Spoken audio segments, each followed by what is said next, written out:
Hi, everyone, and welcome to the latest episode of Govs on the Go Alumni Edition, a podcast featuring alumni from the College of Arts and Letters here at Austin Peay State University.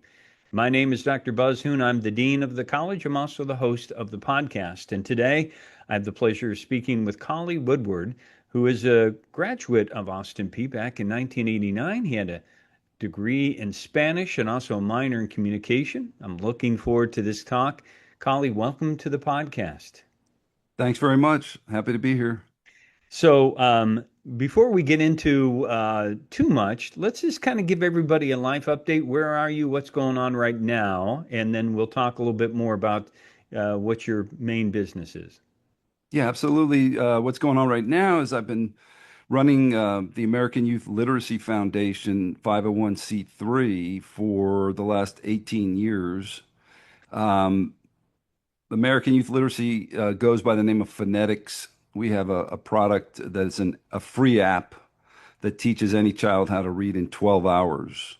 And I can go into the history of that a little bit later, but it's been a long journey, and our goal is to get this app into the hands of millions and millions of kids, both in the United States and worldwide, and that's exactly what we're doing. So it's been a long journey. Even before I started the foundation, there were an additional 5 years where I worked on the curriculum, the product, and that sort of thing.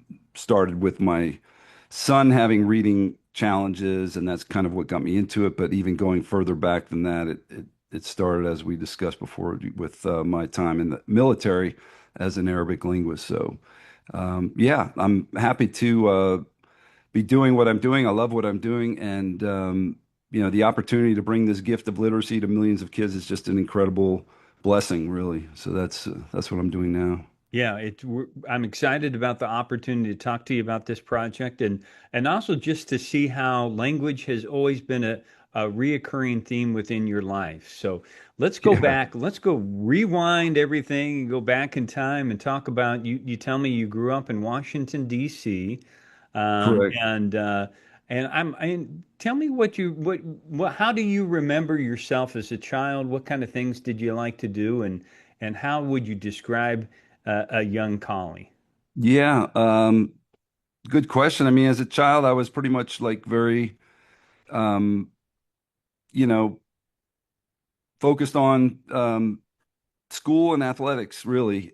Just being a kid. I grew up in outside of DC, but it was right on the edge of rural. So there were like cow pastures right where I was that are now buried in urban sprawl, basically. But I had about 500 acres of woods right behind my house. Holy cow. And so we would just, like so many people say, we would just be gone after school and not come home till dinner or on the weekends, just we'd be out in the woods, running the trails, climbing trees, playing in the creek. But in school, I was very academic focused, very interested in learning, very athletic, and loved pretty much all sports. And yeah, so I mean, I had a great childhood. Not too many complaints. For the early part of my childhood, it was pretty much as much as you could ask for, really. I've tried to give that to my kids, but it's hard to get them into the open woods, and there's not a lot of it left where I am, outside Philly, but without traveling, you might say. But yeah, I mean, how much do you want me to walk through, Well, I'm also interested in, like, when did you, I mean, now that you have the ability to look back upon your life and say, okay, when did language first kind of come into your life, in terms of, obviously, multiple languages, but Right. how were you exposed to multiple languages? Yeah, interesting question. So I mentioned in bio I was adopted. So I did meet my birth mother when I was in law school, and it turns out she was a PhD in linguistics. So Okay. I really picked up on, some uncanny coincidences or synchronicities in that when I met her, she spoke both Arabic and Spanish. And my first language that I learned was Spanish, and the second one I learned was Arabic. Um, I learned Spanish in middle school through high school, and then after a year of college, I went down. I actually hitchhiked down to South America and ended up in Colombia, where I ended up teaching English as a second language. Um, it also helped me, become fluent in Spanish. So that helped influence my decision to become a Spanish major when I got to Austin Peay a few years later. Um, Well, I yeah, have so many questions. So you hitchhiked. How does one yeah, yeah. hitchhike down to I mean, it's amazing that you did that. Yeah, so I was the last of the baby boomers generation. I was born in '64, so I kind of felt like I got left out of the whole hitchhiking scene and all that kind of thing. So I played around with hitchhiking closer to home, but then when I wanted to go to South America, I just figured I'd find a way. So I literally stuck my thumb out on I-95 just outside DC, and it took me 4 days to get to Miami. From Miami, I was fortunate enough to stay in a youth hostel where they had. I met a guy who had just come up, a young kid from South America had just come up. He told me there was an advertisement on the bulletin board. They were looking for people to fly down to South America for free.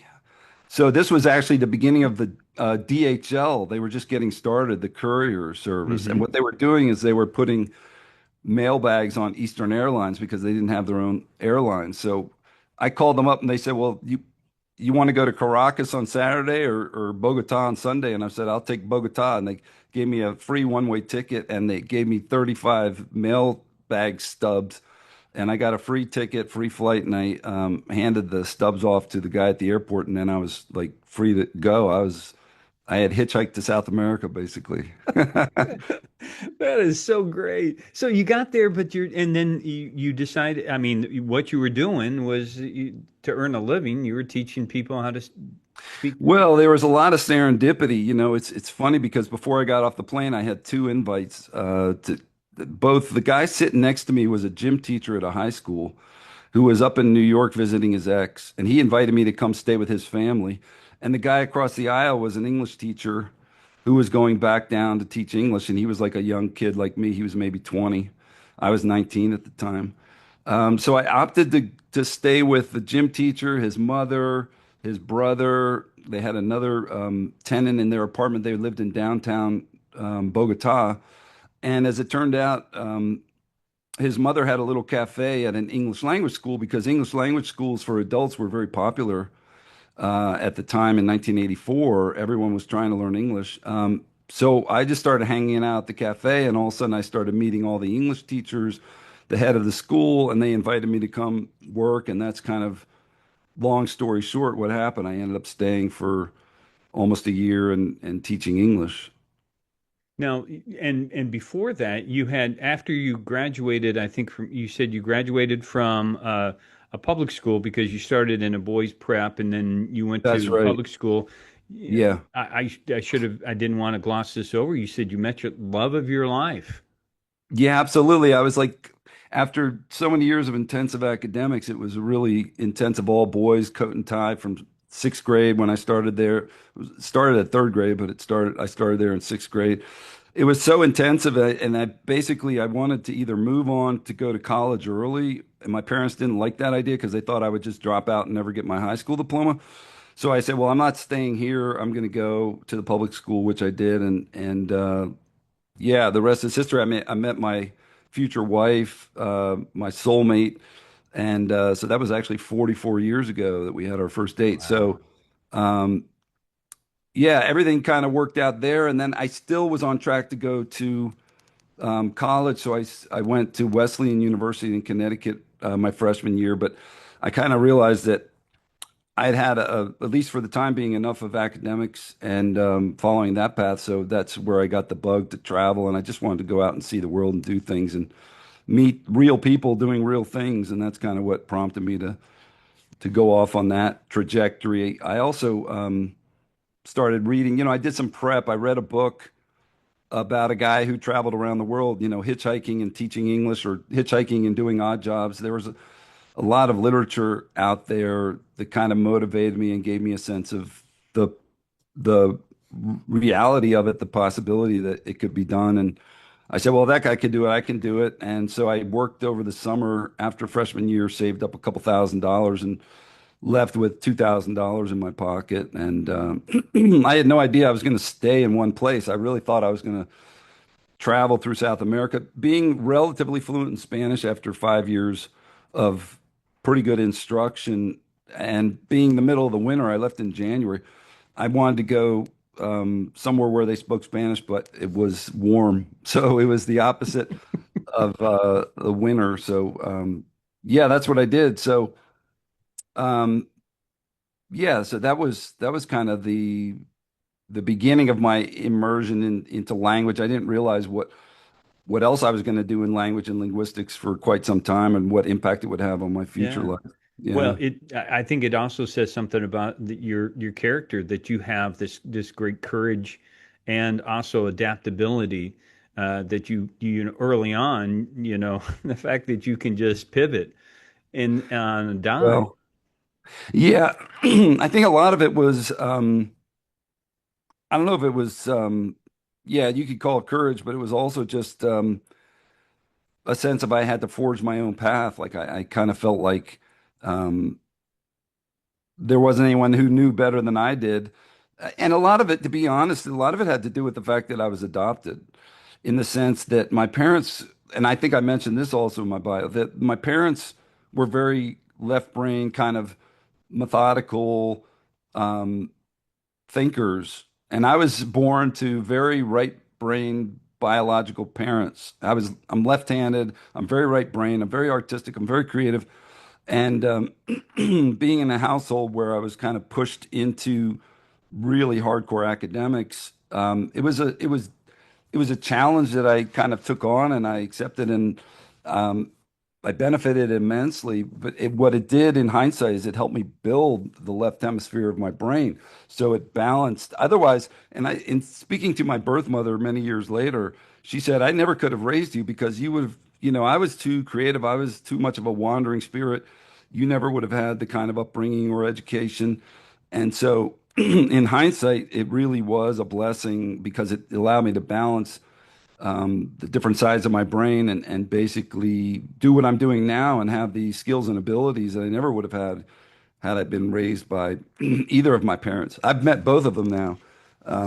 My father's still alive, but my mom passed about 10, 15 years ago. But they're both super creative. Like my dad was kind of a wandering minstrel who was in New York in Greenwich Village in 1963 and met my mom, who was a recent grad of UCLA, um, and was off trying to like see the world herself, but ended up getting pregnant and having me. And then she went on to travel, I think, for 6 or 7 years around the world. It was crazy. So Wow. I had this in my blood. It's in my Yeah. DNA. Yeah.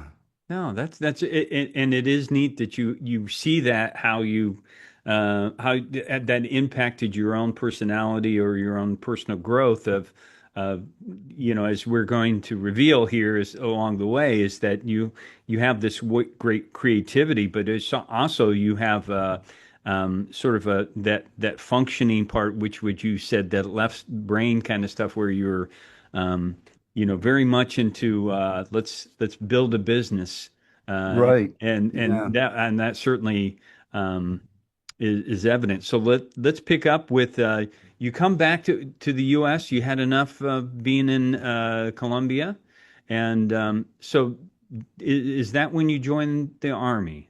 Yeah. Briefly, I looked at going back to Wesleyan, but I spent a day or two up there and I was like, it's just not the right path. And again, I was called to push myself physically. It was kind of a weird thing. It's like I wanted to, I remember specifically in that time of my life, um, trying to make decisions by looking back from a um, hypothetical future and saying, what will I want to look back on as having accomplished? And I realized that I was 20 and I wasn't getting any younger. My knees were starting to hurt. And, you know, so I said, if I, I want to look back and say I was in the military. I want to take that challenge on. Um, and so I enlisted as a private, um, and I took the ASVAB, which is like the SAT for the military. And basically they said, well, we're going to make you a linguist. And I said, oh, well, that's cool because I already speak Spanish. They said, well, we're going to make you an Arabic linguist. And I said, okay. So basically they sent me to Arabic language school for a full immersion, um, 6 hours a day, 5 days a week for a year and a half. That's out in Monterey, California, where all the different services go and learn languages. All the different languages are taught there. So that was the beginning of my military career.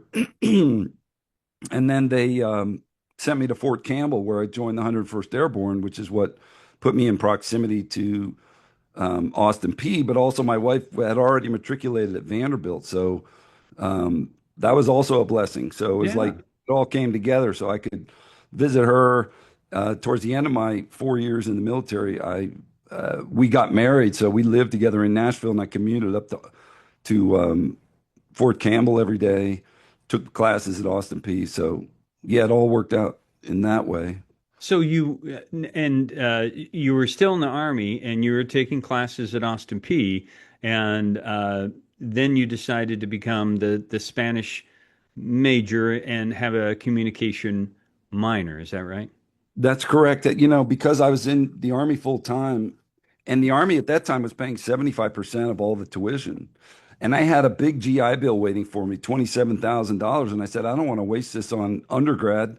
I want to use this for grad school, Yeah. especially if the Army's paying 75%. Um, so I said, I'm going to knock out my undergrad at Austin Peay. And Austin Peay was incredibly generous in the sense that they were able to convert a lot of my credits from language school. I took a lot of CLEP tests. Um, so I CLEP'd out of core classes like English and some math classes. Um, I also spoke a little German at the time. I got some credits for that for first aid. That left me with about 2 years of work to do. Then, with the addition of the 1 year at Wesleyan, um, and then I wanted to find a, a major that would be amenable to a lot of independent study. So that's where I found Dr. Magrans, who was the head of the Spanish department, and he loved the fact that I spoke fluent Spanish. So he was very amenable. I mean, I took some classes on campus, but I did a lot of independent work. And then I also went over because I was interested in communications. I went and spoke with Dr. Von Palco at the radio station, and I hear he's still there. He's still here. Um, so I ended up doing a minor in communications and again, a lot of independent study. And he's also a veteran, so he understood my situation. And we just kept finding those 401 or 501 classes. I can't remember what they were, but it was like independent projects where I could really, work on something I really loved and yet be flexible in time. And at the same time, I had been playing tennis as a kid for since I was 10. So I tried out and made the varsity tennis team at Austin Peay. So I was coming to practice every day after work. So it was quite an intense period where I was trying to get a lot done in a short period of time. It just, I'm sorry, I'm laughing. It just amazes me that you're like, just keep bringing it on. What else can I do? I'm in the Army. I'm Yeah. I'm taking classes, and I'm going to be on the tennis team, and Yeah, it was, driving back to Nashville. yeah. Yeah, I didn't really think about it at the time. I was just like, how much can I do? I just wanted to fill my day.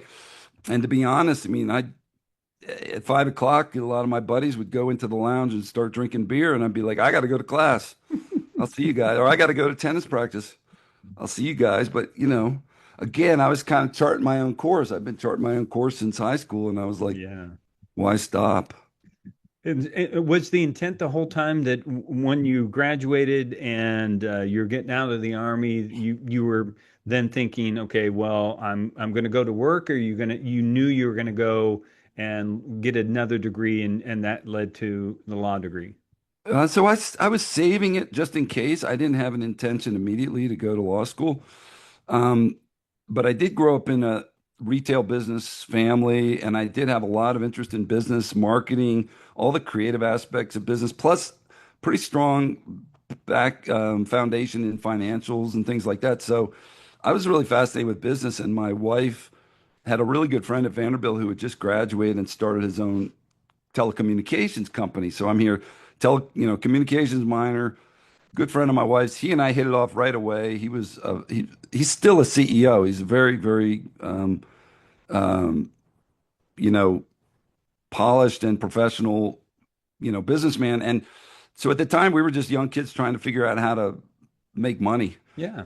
running a company. And so we stuck together for about 11 years until the telecom industry crashed along with the dot-com industry. But about a year into running the business, I just got a hankering and came out of nowhere. I said, I'm going to law school and I'm going out to California and I'm going to UCLA. And so that's basically I took well, I forget what the What's LSATs. that? Yeah. Yeah, and I did well enough, and I think I was like the only person from Southeast, you know, region. So I probably that helped me get into UCLA. Like, oh, here's someone from the South. We don't have anyone in this class from the South. So plus the Army, plus everything. Um, Years later, when I met my birth mother, it turns out she had grown up in Los Angeles and went to UCLA. I had been driven to go to UCLA before I went to Wesleyan. My parents wouldn't let me because it was too far away from DC. But something was calling me to Mm. UCLA, so it was kind of crazy that I ended up there. And I spent about 10 years out in LA after um, graduating, and we ran the business virtually. We were like one of the first virtual companies. We had our pagers and our cell phones, and um, yeah, we just, before virtual was a thing, before the pandemic, we were doing it in 19, I guess, 89, 90. Um, so it worked out, except for the fact that the company went bankrupt after, 11 years. It all worked out. And that's kind of when I had to make a big transition in my life because after a while, I realized that I wasn't really super excited or enthusiastic about um, telecom in the sense of like long distance, or we were doing like voice over internet and things that weren't really super exciting for me. And I really had more of a sense of like I like to teach. I like working with kids. I like to convey information, translate information into um, more manageable, ideas that can be consumed. Um, so I started a new company. At the time, I was back in Nashville for a year because the company was growing so fast. Right before the dot-com bubble crashed, everything was like going crazy and valuations were going crazy. So my wife and I moved back to Nashville with my son, who was 3 at the time, and but a year later, everything kind of crashed. And so we followed my wife's career back up to Philadelphia, where she was with a major company up there. And I started over creating a after school enrichment program for kids, for gifted kids. It was all about like STEM and brain science and all kind of curriculum that I was developing. Um, and that went well for a year, but then this is where kind of the real story starts is after about a year, my son was turning um, well, I should say my son was turning 8. Um, and he couldn't read at all. So he'd been in kindergarten twice. He was in first grade, and no one could teach him how to read. The teachers were good. The school was good. He had extra help from reading specialists, but something wasn't clicking. And so my wife and I made the decision that I would take him out of school and homeschool him for a year. And even though I had taught English and I had gone to law school, it's like I never taught reading, so I didn't really know how to teach reading. Um, but I figured it can't be that hard. I mean, parents have been teaching their kids how to read for years. So it didn't take very long, but I started working with him, and within like a month, I started realizing that there's no way this kid can know that the EA in the word read sounds different from the EA in the word bread. Right. it's like there's something wrong with the English language. It's not necessarily his fault, but he's not very patient. He had a little bit of ADD. Things weren't logical. And once things don't make sense like 5 or 10 times, it's like, why am I even bothering with this crazy system? Like once you tell me it's an E sound, the next time it's an S sound, the next time it's an A sound. And so that's when I had the epiphany, as they say, the eureka moment, when I kind of put everything together with my Arabic language training, which we didn't mention, but Arabic has it's a very old language, one of the original, um, and it was originally created without vowels. It was called an abjad, and when people couldn't pronounce the names in the Quran, about 4,000 years after the language was created, the Muslim clerics got together and decided to start adding what are called diacritics, which are little symbols above the words. They didn't want to change the original text of the Quran. But so in 1000 AD, roughly, they added diacritics. They started adding diacritics, which is not a new concept. The Greeks had done it 1,000 years earlier when they adopted the Phoenician code to the Greek language. And so I was incredibly well trained, obviously, in the concept of diacritics. Um, and so that I had that bolt of lightning epiphany where I just said, why don't I just show you what the sound is by putting a little symbol over the word? So I came up with a little child-friendly symbol. I came up with a little eagle and I put it over the EA and read. And I said, if you see the eagle, that makes the E sound. And that tells you that that EA sounds like E. And I put a little elephant's trunk over the EA in bread. And I said, if you see the elephant, that sounds like elephant. So that makes that EA an eh. And then the light bulb went on. Everything suddenly made sense. And my son learned how to read in 6 weeks. Hmm. So that But was the only somebody breakthrough. in linguistics that has studied language and then, but also has the creativity to then say, I can translate this for a young person. I mean, it's one thing for an adult like you that learned those languages, but then you were Right. able then to bring it down to the level for a child. I think that's kind of been my life history is like I've always tried to solve problems and especially problems related to curriculum or pedagogy, you know, translating things for kids, making things understandable. So it was kind of like a perfect match, but at the same time, it was like the perfect person in the sense that I had the right background, but also the right crisis, because crisis is the mother of invention. So I was like, I got to figure out how to do this. And without trying too hard, it just kind of, like I said, it came to me like a bolt of lightning. And literally, like my brain exploded for like a month. I started to realize the power of this system. It took me a while because no one ever teaches kids the sounds of the English language. In fact, I've been at this for 22 years. I've talked to so many teachers. I've spoken at conferences. Um, I've asked so many teachers, can you name all the sounds of English? 99% of teachers cannot name all the sounds of English, and they can't name them in 12 seconds like I can. And there's no reason if everyone's talking now about this idea of phonemic awareness is the foundation of learning how to read, which is understanding the sounds of English, and yet nobody knows the sounds. They're not taught to kindergartners. And especially they don't have a unique symbol that represents each sound in the English language. So the challenge is that we have 44 sounds in English, but we only have 26 letters, and that goes back to the history of how English developed in Europe. Um, so we're actually missing 75% of our vowels. They're not written down; they're created by combining the five vowels into other sounds. Like oi becomes oi, or ow becomes ow, instead of having a unique letter associated. So what we did is we isolated 19 consonants that are fairly regular, like B, C, F, um, and then we filled in another 25 symbols, child-friendly symbols to represent the other sounds in English. And those includes like the digraphs like CH, SH, that sort of thing. Like CH, there's no reason CH should be ch when it's a k and a h. It's just like makes no sense. But it just came about over hundreds of years of you know writing systems on the European continent that kind of bled over into England.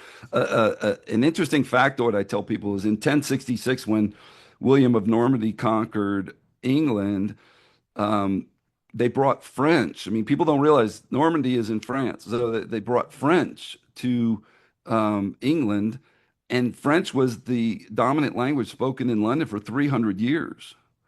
And English was just completely abandoned to the countryside for peasants, and nobody bothered to write it down unless they occasionally needed to to keep records of, how many bales of hay you bought or something like that. But it was never a language used by scribes or scholars. So that's where everything kind of went wrong. And I tell people the problem is not the kids or the teachers. The problem is the code. The code is broken. It's been broken for 1,000 years, and you're trying to get these kids to learn how to read a broken code with a curriculum that doesn't scale. It can be done if it's one-on-one and parents, but it doesn't scale to classrooms that are overcrowded with 35 kids and one teacher. Right. And so you get all these kids who slip through the cracks, and there's no support for them. And then they fall further and further behind until you end up in a literacy crisis like we have in the US today, which is more than 60% of the kids reading below grade level or not even proficient in English. So that's kind of where we are. I mean, it all started with my son, but we've been at this for a long time now, trying to optimize our curriculum first, expanding to have hundreds of tutors and starting after school programs, expanding to become a nationwide nonprofit. And then ultimately during COVID, we built an app that can spread across the globe, essentially, that digitized all of our 17 years of clinical trials into a 12-hour experience that teaches kids how to read from the ABCs to second grade level in 12 hours, with very little supervision required. It was designed for kids who have parents who may be even illiterate, of which there are many of those in our schools today. So it's been a long journey, but we've made incredible progress, and now the app's been downloaded around the world, and um, we're making a major push in sub-Saharan Africa. I'll be going over there in September for a four-country tour. We're spending a month delivering tablets, delivering the app, which is 100% free, if I didn't mention it, and working with a lot of very talented musicians, young artists, entertainers, influencers. So we've got a huge like momentum going in terms of like publicity already, laying the groundwork for the tour. As well, we're giving away lots of tablets to schools, training teachers, and so we're going to make a huge impact. We want to train. We want to teach at least 40 million children in sub-Saharan Africa in the next 2 years how to read. And people don't. A lot of people don't realize there's 16 countries in Africa that have English as their official language. There's 200 million English-speaking children in Africa. So um, they're desperate to, optimize their ability to read and speak English as much as the kids here and the parents here. So yeah, we're working on both sides of the Atlantic right now. That's amazing, first of all. But the other thing is kind of interesting to me is that the use of technology, how important that is to teaching Yeah, people how to read, which is, well, you would think that the more technology use you'd have, the less people would have the ability to read. I mean, those two things are now you're using the yeah, technology to help bring about literacy. yeah. Two things there. First of all, when I started, obviously there was no iPhone. Right. So in my mind, I was thinking, how do I build a curriculum and get it into the school system and all the things that go along with that? The box sets, the teacher training, the workbooks, and everything. That's how my mind was thinking. Obviously, the iPhone came around and Android, and that changed everything, the paradigm. But the second thing that you point out is that a lot of people feel like maybe reading isn't going to be as important in the future because of our ability to do text to speech or to speak into a microphone or to have things dictated. But a lot of, especially what I've been listening to and reading lately, it really talks about the fact that learning to read and reading itself really shapes the way the brain processes the world around us. Hmm. So the literate, educated brain absorbs so much more about what is going on in our world and how to navigate through our world than just the very superficial speaking brain that may be able to dictate a text message or, use social media and that sort of thing. But it's far from, being able to really dive into the thoughts of scholars and kind of, you know, um, compare and contrast your own ideas with other very educated, intelligent minds. I mean, that's really what we're trying to bring to these kids who are, you know, reading below grade level or in many cases can't read at all. There's like 20% of the kids who go through public school and end up dropping out completely illiterate. And so it really is kind of, and once you're in your late teens and 20s, it's very difficult to go back and pick it up. Now with FUNetix, hopefully we'll be able to bring an app, make a version of the app. The app's geared to 5 to 9 year old kids, but we are definitely have on the drawing board a version of the app for adults so they can go back and learn and kind of reboot at a much later point in life, as many of them want to do.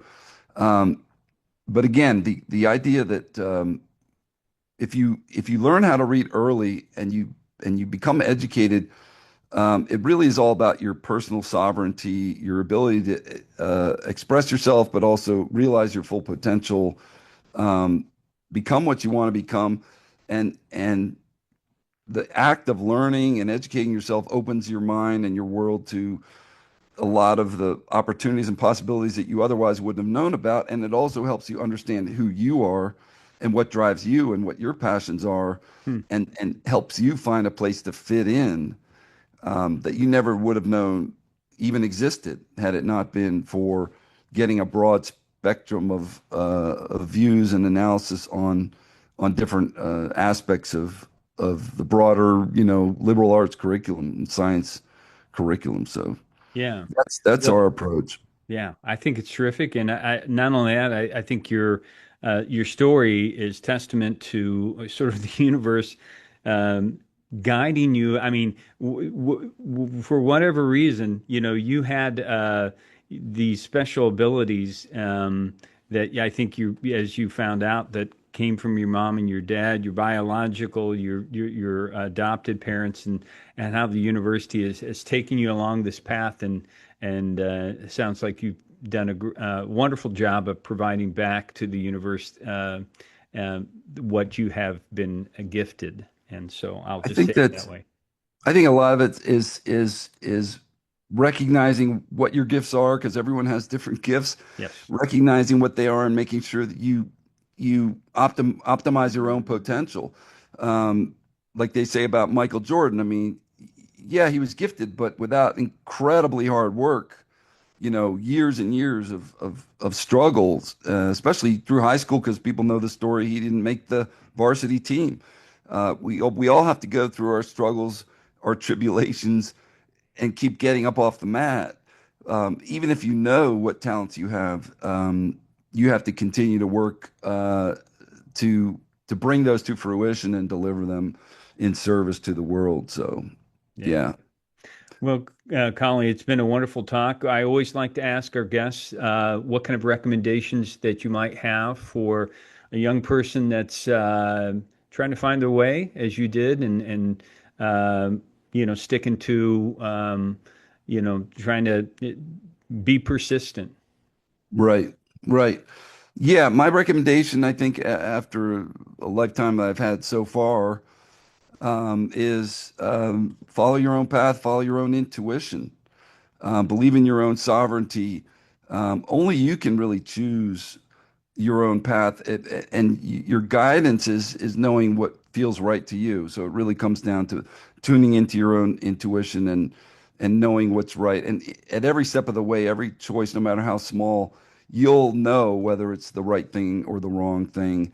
And if you follow enough of the right choices, you'll end up, creating a life for yourself that you're really proud of and that makes sense for you. Wow. Well said. I appreciate your time here and your um, Absolutely. telling us a little bit about phonetics. I wish you the best in what you're trying to do. It's a worthwhile, unbelievable task, but one that certainly will benefit many people. So good luck to you on that. Thanks so much. Thanks for helping us share our story. All And right. thanks to all our listeners and viewers out there for checking out the podcast. Please continue to do so as we will continue to feature some of the alumni we have here in the College of Arts and Letters at Austin Peay State University. So until next time, stay safe, take care, and God bless.